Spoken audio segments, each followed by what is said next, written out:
Bonjour, j'espère que je vous rejoins dans une forme splendide. Manifestation de votre don. Poursuivons.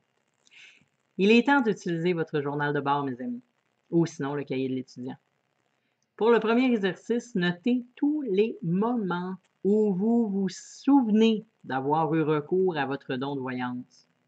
Que ce soit par une vision, un rêve, une sensation, une intuition, une émotion très forte, une sensation physique. Quoi que ce soit qui vous ait permis d'éviter un problème ou encore de faire une bonne affaire, notez-le. Prenez le temps d'y réfléchir. Ce sont souvent des choses que l'on met de côté. Ces instants sont normalement considérés comme des coïncidences ou pour nous de l'intuition féminine. Afin de leur redonner leur véritable titre, fouillez dans votre mémoire pour les retrouver et identifier la façon dont votre don s'est manifesté.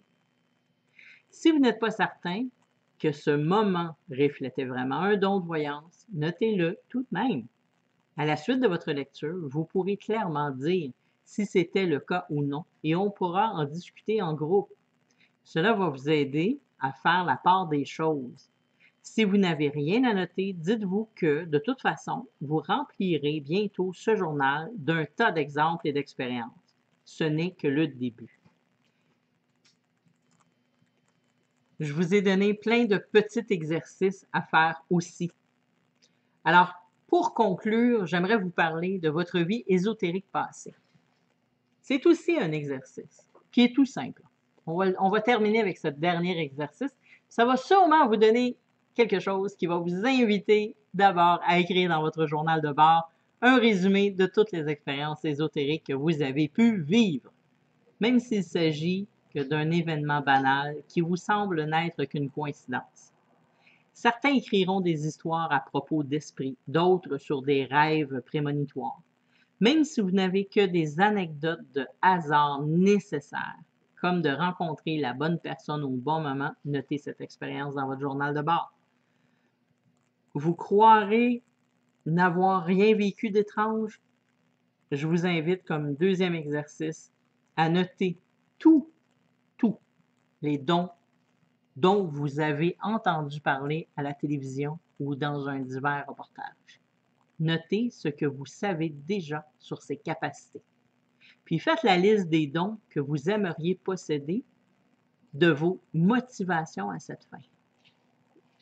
Évitez de noter que vous désirez avoir ces dons pour aider les gens. Nous le voulons tous. Il s'agit d'abord de s'aider soi-même. Ensuite, vous pourrez mieux aider les autres.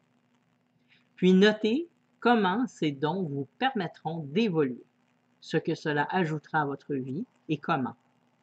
Sans vous attarder aux détails, notez ce que ces nouvelles capacités vous apporteront dans votre cheminement.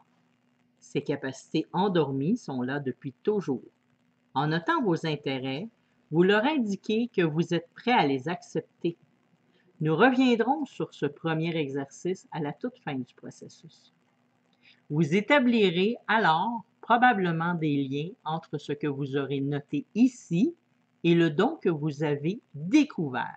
Donc, il est primordial de l'écrire dans un cahier de notes, pas de l'avoir en tête. Faites l'effort. Vous êtes sérieux dans votre démarche. Donc, écrivez-le dans votre journal de bord, que ce soit le cahier de l'étudiant, un cahier que vous vous êtes acheté, votre petit grimoire, mais il faut le noter parce qu'on va y revenir dans le processus. Alors, je vous fais confiance à vos exercices. On se retrouve dans une prochaine vidéo.